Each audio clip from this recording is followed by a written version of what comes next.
So welcome everyone to Norton Rose Fulbright's YouTube channel, Energy Transition, the Pace of Change. I'm Jessica Davies. I'm an Energy and Resources Partner in the Perth office.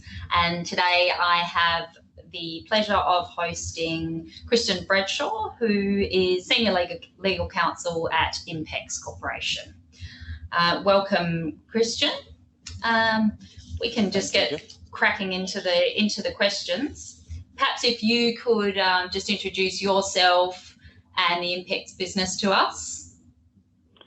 Sure. Well, yeah, first of all, thank you very much for having me on your channel. It's an honor to be here. So I'm Kristian Bradshaw. I'm a lawyer at Inpex Corporation in Tokyo. For those listeners and people watching who don't know, Inpex is Japan's largest oil and gas E&P company. We have around 70 projects in about 20 different countries around the world. And we're responsible for delivering a stable supply of energy to our customers in Japan and around the world. Excellent. So I know you've had a personal passion in this space for some time, but I guess what does energy transition really mean to you? Well, for me, it's the opportunity for all of us to do things better and in a more sustainable way. I think the transition to a low carbon society is something that has to happen. I think we all have a role to play in making that happen, and I'm excited to play my part. As you say, yeah, it's something which is a passion for me. I had a light bulb moment about the energy transition about 7 years ago when I started to think deeply about my contribution and the legacy I'd be leaving in the world. Having spent my formative years working in private practice on some of the world's largest oil and gas projects, I then started studying a little bit more about climate change. And as a result of that research, I decided to pivot my practice more towards renewable energy and started making personal investments in clean tech startups. But at the same time, I had a feeling, or I kind of knew that oil and gas companies would be uniquely placed to to help fund and drive the energy transition. And I've since been deeply encouraged by the way in which some of the traditional oil and gas companies have embraced the transition. So when the opportunity to join Inpex came up a few years ago, I knew it would be a great opportunity for me. So I jumped at the chance because I knew it would allow me to indulge my passion, as you call it, and it would allow me to support and help guide the company in its efforts in response to climate change. And I guess we're seeing a mix of approaches as to how to deal with this transition. So there's acquisitions of renewable hard assets, I guess. There is divestment of more conventional assets. There's a combination of this with, I guess, softer assets in the form of offsets. But how do you think the energy transition is really impacting your sector, the oil and gas sector? Yeah, well, I think the obvious point is that the role of hydrocarbons in the energy mix is going to dramatically reduce. The direction of travel is clear. So oil and gas companies have a choice. They can either choose to adapt or they can face the prospect of becoming obsolete. So yeah, as you say, there are various approaches. I think a key aspect is renewable energy. So I think renewable energy is going to play a bigger part in the energy mix, particularly as the demand side becomes more and more electrified through electric vehicles and other things. I think for Inpex and actually a lot of other oil and gas companies, we do still see a role for natural gas as a transition fuel. So that will remain a big part of our business and the sector, probably for the sector as a whole. And there will still be a need for oil and gas in other sectors such as aviation, shipping, steelmaking. But as you say, there will be pressure to look at things like carbon offsetting, carbon capture, carbon recycling. So yeah, there are various ways in which that can be done, but there will be pressure to ensure that any hydrocarbons that are delivered are as carbon neutral as possible. And going forward, I think there will be even more pressure to try and come up with viable, clean alternatives to hydrocarbons, even for those sectors which are harder to decarbonize. So there's a lot of hype around hydrogen, but yeah, as you say, there's so many different ways of doing it through M&A, through developing our own projects. But I think for our sector, the development of our own projects but we're probably not at the stage where we can really do that on our own. I think M&A and partnering with companies who've been in that business, in the business of renewable energy, business of hydrogen, etc., for a longer period, is a much better way for the sector to try and come up the curve on the energy transition.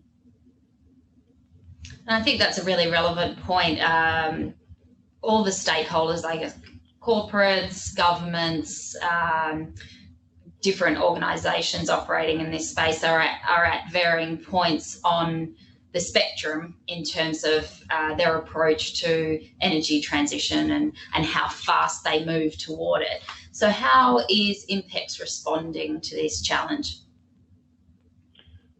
So upstream oil and gas, developing a global gas value chain, those will remain important elements of the business in the near term. But Inpex has also stated that its aim is to become a pioneer of the energy transition. So I think we will see Inpex moving fairly quickly along the energy transition. We've actually been accelerating our response to climate change for the last several years. We've been involved in various renewable initiatives. We've been constantly enhancing and improving our governance and reporting framework. We've been using an internal carbon price for many years to help with our economic assessment of potential projects. And this year we've come out with a firm commitment to achieve net zero carbon emissions by 2050.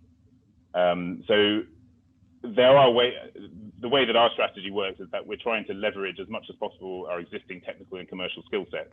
So things like offshore wind, geothermal, hydrogen, those will all be particularly interesting because they help us to leverage the skill sets that we already have in terms of the value chains, the offshore experience, and the geotechnical skills.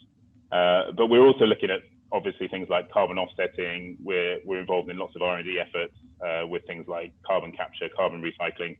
And then on the M&A side, a lot of it is tech-related opportunities that we're looking at the moment. And there's quite a lot of interesting opportunities coming across our desks at the moment.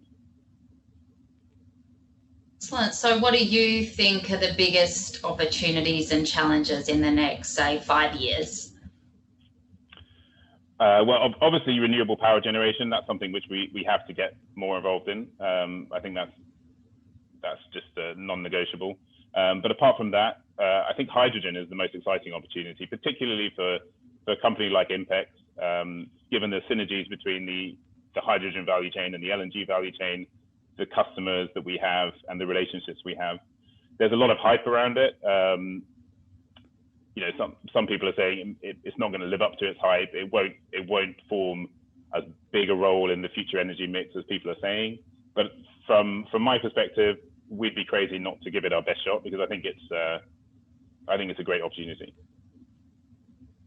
In terms of challenges, I think there's going to be a lot of companies chasing the same clean energy projects. So there's a risk that we might overpay, but at the same time, I think it's worth paying a premium to try and get in. You know, it's kind of a pay to play kind of environment now. If we don't get in now, then we might miss our chance.